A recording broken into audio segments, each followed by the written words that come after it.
Hi, I'm Wade from Thoroughbred Diesel. This is Montana from Suncoast Converters, and today we're going to be showing you what comes in a 68 RFE Category 3 rebuild kit. Hey guys, our good friend Montana here from Suncoast Converters came up to Kentucky today. We're doing a 68 RFE rebuild video. You can find that on our YouTube page, but we are featuring the Category 3 68 RFE rebuild kit from Suncoast in that video. This is our #1 selling rebuild kit here at Thoroughbred Diesel. And the reason for that is this is a 750 horsepower capable kit. And from what we're finding in our aftermarket customers, that's really the horsepower number that you guys are built to or building to when you're building these transmissions. So I'm going to let Montana take it away here. He's going to talk to you about everything that comes inside the kit and some of the innovation behind it. Yeah, thanks for having me here, Wade. Yes, sir. We designed this kit, actually the builders designed it at Suncoast, to be complete. When I say complete, we're talking bearings, bushings, all of our seals, gaskets, anything that you need. That way you're not running down trying to go and find something locally. That's the last thing you want to do is plan your weekend out. I'm going to rebuild this thing, get to it only to find that you're missing a pretty crucial part, right? Yep. So starting from the top, Wade has got his beautiful paw on our flex plate that comes in the kit here. That is our billet SFI approved flex plate. We offer these for 18 and below and 19 up as well. Yep. Let's get the seal kit. Complete seal and gasket kit right there. Everything you need, even an output Two-wheel drive, four-wheel drive output seals are in there. You got it, buddy. OEM filter, I can't stress this enough. I think we talked about it in the past, but OEM filters are the best for this application out there. It does feature an anti-drainback valve, and that is crucial. A lot of times you go down and pick up a cheap filter from the parts store, only to find that you have issues after that. So make sure you're always using a quality filter. And the kit comes with the upgraded nipple. Well, hey, we're moving along right here. We're going to take this flat and pull her up here. Starting from the top side, we have high-performance steels. Now, these are not choline. We opted not to use choline steels, especially the ones that are mating with an aluminum surface. Choline is a pretty hard material when it comes in contact with aluminum. We don't want to destroy the case. We want a good steel that's going to go and take the heat, not warp, but we also don't want to damage the case. So that's what we opted for, was a high-performance steel. Our billet thrust washer comes in the kit, along with our 4C snap ring retainer, and as Wade had mentioned before, our metal filter adapter. Wade, do you know what this is right there? That is an apply piston. That is an apply piston. That is our 2C apply piston. It does two things for us. Number one, the apply surface area on the top steel is wider. The factory one is a stamped steel, very, very narrow apply area. Ours is billet aluminum, wider apply area, and also it is a little bit shorter than the factory. What that allows us to do is run 4 of the 4C clutches instead of the factory 3. Go ahead and take that away for me, Wade. Yes, sir. Get to the nitty-gritty of some of this stuff here. Clutches. You may be noticing we're missing quite a few clutches. We'll get to that in a second, but we have our 2C clutch, 4C clutch, low reverse clutch. These frictions that we opted for in this kit are Board Warner. Top notch. That's what we like. That is what we like. Wade, let's pull that drum back over here. Set that up here. Yes, sir. This is exactly how you guys are going to get the drum from the kit. It is pre-assembled, pre-clearanced. The benefits of this drum, it has 33% more apply than factory. And when we talk about holding power, 2 ways to do that. You can go and stuff a bunch of clutches in there, or we can go and increase the amount of clamping load that we have on those clutches. We opted to do a little bit of both in this drum, and it does come complete with our complete snap ring retention solution system installed in this. That is also why, for those of you who do frequent Suncoast parts, you didn't notice all the other snap ring retainers in the kit. They're actually pre-installed in the drum itself. So this is set up, this stack is tolerance, ready to go. It is ready to drop in. The only thing you guys have to do at home is remove our reverse pressure plate, drop in your shafts, put everything back together. It is pre-clearance. I do recommend soaking all your clutches at a time. It's always good practice to get into. Yep. Okay. Moving along, we have our billet input shaft that comes with the kit. That actually, that shaft is probably rated for more than 750 horsepower. That's kind of an overkill for the kid. It is. Awesome. You know, that particular shaft, I do have a guy who, man, he loves to torture stuff on the dyno. And that same drum that you just saw, that same input that you saw, we've seen 1,400 rear wheel horsepower. The kit's not designed for that, but it did hold it in that scenario. Moving along, beautiful pan. Now, Wade just picked up our gasket. There's one thing I hate about the 68, and that is the pan. The pan always leaks. The fiber gasket, even the newer style reusable gasket that comes on the 19 plus trucks, they're not great. We opted for a lube blocker gasket. Now that is, what if you actually look at that, it has an aluminum core, so it is designed to compress, but it can only compress so far because of that aluminum core. Mm-hmm. This has been great for us. You know, we ship transmissions nationwide. A lot of times in shipping, that pan sitting there and the weight in the truck, it'll actually compress that fiber gasket. Person installs the transmission, all of a sudden they got a pan that's seeping. This actually solved all those issues for us, and we said, hey, look, this is something that the customer needs in their kit as well. Yeah, triple ring of sealant. That's right. On that too. Pan, it is a nice pan. Thing that stands out from this, opposed to most of the other ones out there, Wade, look at the inside of this thing.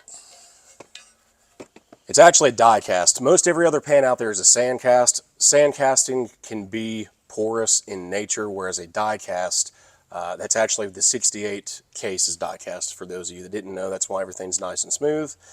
But die casting, as far as density goes, it's hard to beat it. Yep.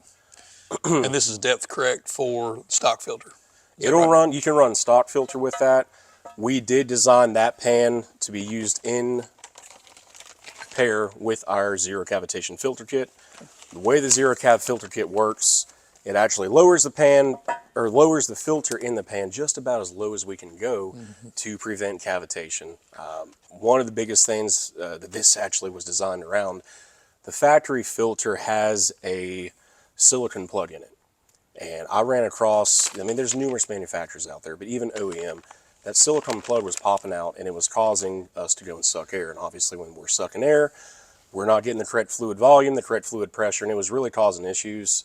We went ahead and tried and true Torqueflite. Yep. I know you love your 47, 48 stuff. It's a great filter, especially when we talk about the kind of volume and pressure that we're going to be needing for the zero tune kit that comes with this. We include the Transgo, whether it be a 5-ball or 7-ball, that just depends on the year. We also include the 19 and up kits, depending on what you guys need at home. But the whole premise of the zero tune kit is to get around. There's a lot of stigma when it comes to transmission tuning. A lot of I don't knows, a lot of we can tries. This takes the guesswork out. And what it does, first and foremost, if you've got a tune that commands 160 psi of line pressure like a stock truck does, this kit actually makes 220 psi at the clutch pack itself. Wade, we can go ahead and pop this out of here. Yeah, it comes with the... It does come with full instructions on it. Solenoid plate. We have an accumulator plate that comes in that. Gasket set for it. But what I really wanted to talk about was the separator plate itself, just to kind of familiarize you guys with how this works. Those of you with common rails are probably familiar with a multi-layer head gasket. Mm-hmm. Well, the separator plate is multi-layered. You can see that there's three layers to it. So there's 3 layers to this plate. It's actually riveted together. And the way that we're achieving the added pressure without tripping high line pressure codes or something like that in the truck, there's passageways in between these plates. Now those passageways are essentially a regulated leak that says, hey, we're going to bleed off 30% pressure going to that line pressure sensor itself. That way we're not tripping codes, but we still get the benefit of adding line pressure at the clutch pad where it's crucial to be added at. Yeah. A lot of guys really like this valve body kit for that reason. You know, they don't have their truck tuned, they don't want to tune their truck, and this ensures that they can have a reliable transmission with added pressure without having to go through the hassle of getting a good transmission tune put on it. And you and I were kind of talking off camera, that's not a substitute for trans tuning in these high horsepower applications. Higher horsepower applications, they're going to require more in-depth trans tuning. We need to get that clutch pack on sooner. You know, line pressure is great for giving us that extra clamping load, right? But when we talk about high horsepower, we need that clutch to come on even faster. So you still, at the higher horsepower levels, need to have some pretty aggressive trans tune to keep this thing alive. I will unwrap this and make And a little bit of noise. Yeah. But since we're on the valve body talk, we do include a billet channel plate with this as well. Everybody out there at forums have covered this for years and years. Channel plate is pretty crucial. It definitely helps keep us from having valve body deflection. Good use of it. Good use of that. Keeping with the valve body, our last piece that we have are billet accumulators. And I did not pre-open this. Wade, do you have a switchblade on you? Absolutely. I got my pants on. Switchblade Wade always has one. Because you never know where you're going to go in the depths of Kentucky that you might need your pocket knife. That's right, right. Sir.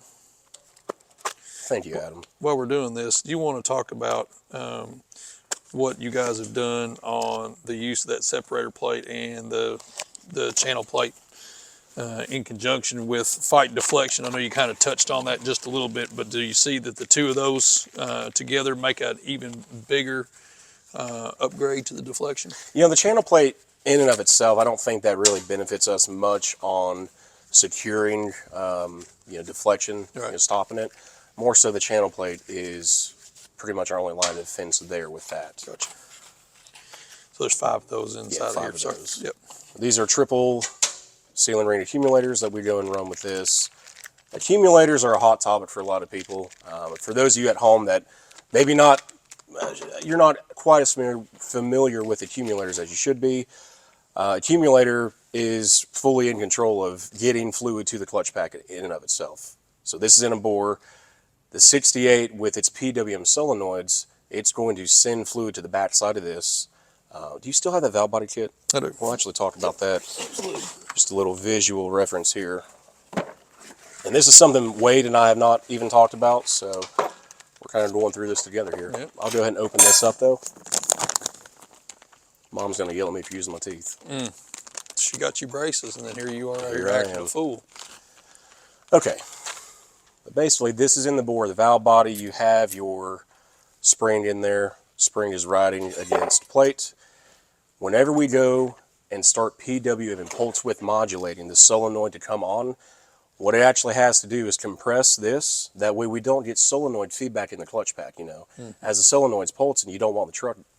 So this is basically just a dampener for it.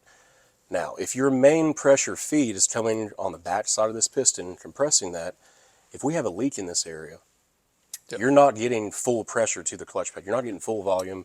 It's not working as intended. Your shifts could feel lazy. Eventually there'll be enough volume to go and fully collapse this and go and send full line to the clutch pack itself. But we don't want that. We don't want the slow, lazy, delayed shifts. Whenever we tell it to shift, we want it to shift. And for those of you at home that maybe haven't broke into a 68 valve body yet, 90% of these from factory are plastic. Yep. Sonax seals and snap rings inside of that kit as well. Correct. Yep. Yes, sir. All right, we'll get this all up down here and go to the next thing. And kind of wrapping it up, comes with a complete Torrington bearing set. The only thing that it doesn't come with, and I'll be clear on this because this is part of in-play, you have a large bearing that goes on your reverse hub, and that's actually to set the upper in-play of this unit. I don't go and send that replacement because a lot of people, they don't know that. They go and just throw something in there. Now they got the wrong in-play. I do supply the bearing that plastic in-play cover goes over, so you're going to go and take your factory in-play shim, pop it onto the new bearing, and roll with that. Yep. That's a good point. You've got to check your in-play. In-play is a big deal. You can't just stack it and throw it in there. Bushings. Pretty standard. Bushings, another hot topic. Should you or should you not? And the best answer that I can give is if you have a damaged bushing, pretty imperative to go ahead and replace that. What I will say though is, as for fit and finish, a factory bushing that has been finished in place is going to run more true than any aftermarket bushing out there. You guys at home are not going to have a clear-cut way of finishing those bushings in place, so replace those as needed. That's my personal advice when it comes to that. And our last two pistons that we have on the table here, these are just OEM replacements. Nothing crazy about them except Alto. I love Alto pistons. They work great. All the other pistons that you would need in this kit are already either pre-installed in the drum or we're replacing with a billet piston like our 2C option there. Well, do you have any other questions about this kit while we got everything tore out here? No, I'll bring the pan up kind of as our parting shot because it's honestly a work of art. But no, like you said, everything comes inside the kit that you need. You're not going to be sitting at home, doing this install, and you're going to need, X seal or Y clutch or whatever. This is it, front to back, everything that you're going to need. The upgrades are there, flex plate. When you go in and build a kit like this, not only are you putting so much innovation inside of it, but you're also fixing the glaring holes like the busted flex plates that come inside these, the inefficiencies of the pans and whatnot. And once you talk just a little bit about your all's kits, because your kits are not static over the years. And I had it upside down the whole time. Look at me. Now I did it. So your kits are not static over the years. So when you all beta a kit, you put the best that you've got at that time for the kit. But as innovation changes or as you come up with more innovations, you all are always improving on your kits and adding to the kits. That's right. Wade said it best there. Whenever we go and release a kit, that's the best that we have at that time. Now, that may change in 6 months. That may change in a year. And we don't always get to cover the little changes in the kit. For most of you guys at home, you're looking at, hey, I have this much horsepower, I need a kit, or I'm shooting for this much horsepower, I need a kit for that. Trust in us, we're going to go and put the best parts that are in there. I'm not going to go and send you down a rabbit hole with a bunch of stuff that you don't really need for that horsepower level. Yeah. But yeah, Wade, you said it best. I mean, we're always setting out to be innovators in the industry, especially with 68s. Yeah. We've been running 68s for a while. It seems like 2025 may be the end of them as far as new production goes. However, they're going to be around for a while. Yeah, and as you innovate, you build a 750 horsepower kit. That doesn't mean it's 751 horsepower. It's going to go to crap. You're going to add to the kit so you can get down to maybe one part number to get you from 500 horsepower to 1,000 horsepower and all the things. So it is always changing. It is very dynamic. So, absolutely correct, Wade. Not to be off topic here, this was a Cat 3 kit. Those of you who want to shoot for 1,000 horse, we offer a Cat 4 kit. There's two main pieces that come in the Cat 4 kit over the Cat 3. Yep. A couple things that are not on the table that are included with the Cat 3 kit. We offer a solenoid pack that comes with it. If you get a 7-ball kit, you get a white solenoid pack. If you get a 5-ball kit, you get the gray solenoid pack. If you have a 19 and up truck, you'll obviously get the blue solenoid pack. And then torque converter, this particular kit, they opted for the converter with it. This kit is offered with or without a converter, completely up to you guys at home.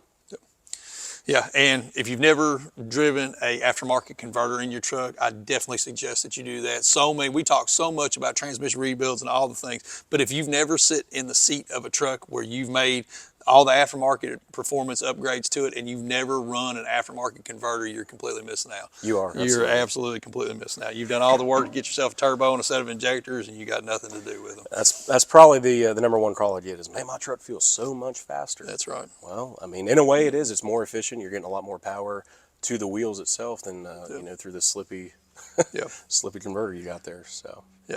So a big thanks to Montana for coming down. If you guys don't know, not only is Montana, he's our point of contact as far as sales goes with Suncoast, but he's really grown into, one of the innovation team at Suncoast, and he is a very trusted right-hand guy for these guys that are in the trenches, the engineers and Ron and all the crew, these guys that are on cutting edge and out here, before a lot of the aftermarket competition are there. So a big thank you to Montana for coming down. Always enjoyed having you, man. And check out, again, our 68 RFE rebuild video that we're doing here for you guys. And if you have any questions on Suncoast products or 68 RFEs, just give us a call. Thanks for watching. I need y'all to do me one last favor. Wade has not really invited me back for Diesel University. I need y'all to get on him so we get more invites so we can come up and shoot more tech videos for you guys. And as Montana has so eloquently led into, we are bringing Diesel University back. We just got to find all the topics to talk about. So, guys, thanks for watching.